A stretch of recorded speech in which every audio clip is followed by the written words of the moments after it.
Thank you. Now, moving on to the next round of paper speakers. Next, we have Dr. Parul Bhandari. Dr. Bhandari is the Director of Studies of HSPS, Human, Social and Political Sciences, a Bi-Fellow and Associate Tutor at St. Edmund's College. Her research interests lie in the study of social class and gender inequalities in the Global South in the context of transnational and global inequalities. She completed her MPhil and PhD at the Department of Sociology, University of Cambridge, and her BA and MA in Sociology from Delhi University, India. You have the ears of the House.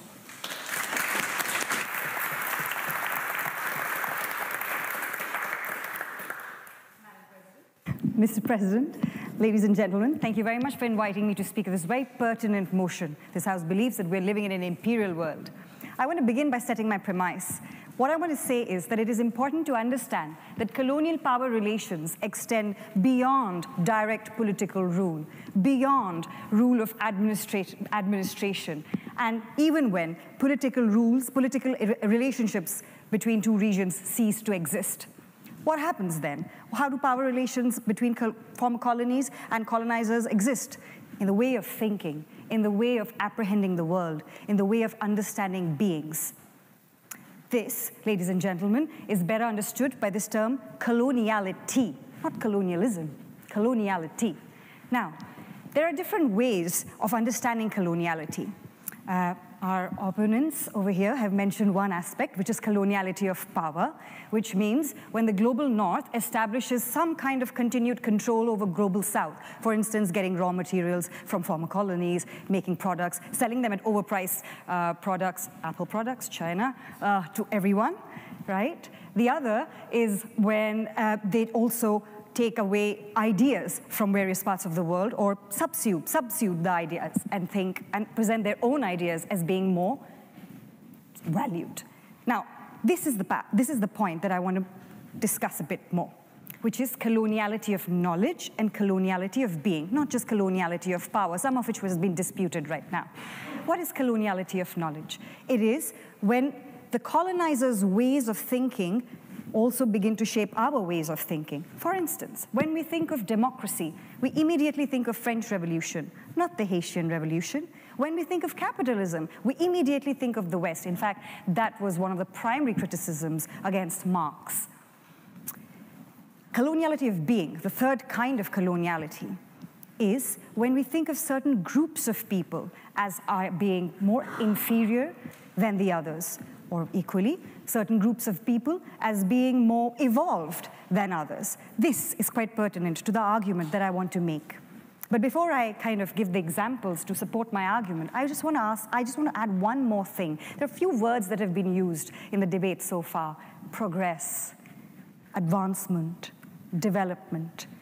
This idea of coloniality that I'm talking about is based on this premise that societies are to be bifurcated between better societies, progressive societies, and primitive societies or backward societies. And that's where the imperial powers were quite successful, because they made us believe that European societies, the global north or the colonizers, were advanced. Everything about them was advanced. And the ones that they were colonizing were not so advanced, i.e. the non-European societies. And the issue here is that the colonial subjects also began to believe that. They began to understand that their own cultures are inferior. Now, taking this debate in another slightly different direction, I want to focus on the personal aspects. So how has these legacies influenced our understanding of our personal lives? Two examples. First up, sexualities. It is very heartening to see the global north asserting rights for transgender communities. However, it's also interesting to note that the global south, particularly South Asian cultures, have always ensured that the transgender communities are a part of their fabric, their social fabric and their cultural fabric. In fact, we don't even have just one word for the transgender communities, because we recognize plurality within transgender communities, and there are several transgender communities. To give you an example, one of the more popularly known transgender communities, the Hijra community. There are different ways in which you could define this community, but there are two aspects that stand out. First up, they tend to wear clothes that are worn by women. Secondly, they're seen to have very important sacred powers, because it is believed that they combine elements of masculinity and femininity. In fact, one of the Hindu gods, Shiva, in Sanskrit is called Ardhanarishwar, which means half man, half woman. So any being that identifies as this and that is seen to be sacred. And in important rites of passages, for instance, marriage or childbirth, Hijra community members are invited to give blessing to the newborn and the new couple. One example is that. Another example is that of the eunuch. Now, several historians have noted how important the eunuchs have been in the Mughal courts. They acted almost as consigliaries to some of the kings. Thirdly, another example, the Hindu epic, the great Hindu epic of the Mahabharata, there are several important warriors who belong to the transgender communities. Now, the examples that the point that I'm making to make through these examples is that South Asian culture didn't see transgender communities as odd. We didn't think that they had to fight for rights. We had the knowledge that plurality existed. And some of the communities also had power, political power, religious power. However, when the colonizers arrived, they found this plurality a bit perplexing, confusing, and threatening because it did not fit into the neat Victorian categories of femininity and masculinity. So what happened? In 1861, the Criminal Tribes Act, some of the transgender communities were criminalized under this act because they were seen as ungovernable population. They were seen as threats. They were seen as criminals. That happened in 1861. Ladies and gentlemen, it was only in 2018 when the Transgender Persons Bill of 2016 was passed in the Indian legislature that we finally gave rights to the transgender community, legal rights. Why did it take it so long? What happened? Why did it take us 157 years? We were always modern. The transgender community was always a part of our culture. But what happened? Colonizing of the mind, understanding our own culture in different ways. My second example, again of a personal space, marriages. My oh my, if I had a penny each time somebody asked me, are there still arranged marriages in India? Come on, arranged marriages are always in every part of the world. British royal family, aristocratic class who used to arrange marriages from transatlantic, used to get heiresses from America. Upper classes, upper middle classes, everyone arranged marriages. Look at any Jane Austen novel. The arranged marriages were an integral part of the British social and cultural society as well. There are also indirect arranged marriages. Several times people tell me, I met my partner at university, at a gym, was introduced by a friend. Is that not a kind of arrangement? All right, maybe you don't agree with that, but let me give another example.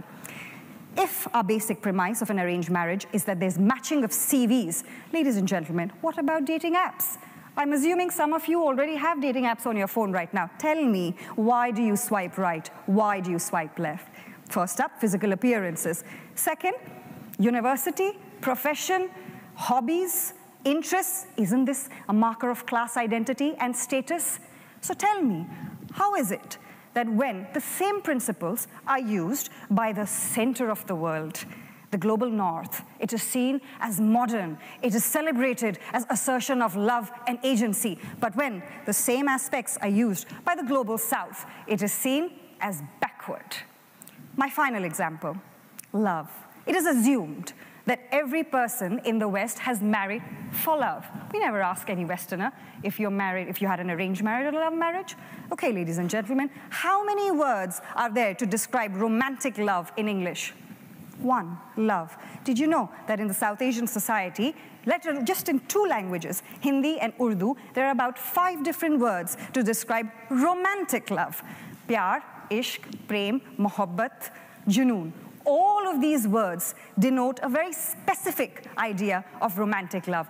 Yet, ladies and gentlemen, when we think of love, we think of West, and when we think of arranged marriages, we think of the primitive, backward South Asia. We are living in an imperial world because we do not recognize the fascinating, beautiful, plural, nuanced South Asian culture. The plurality that the global north is fighting for is something that we, the global south, had all along. Yet, we comprehend, understand, make sense of our world, our love, our marriages, our sexualities, our personal lives through the soulless, tedious concepts of the imperial world. Thank you.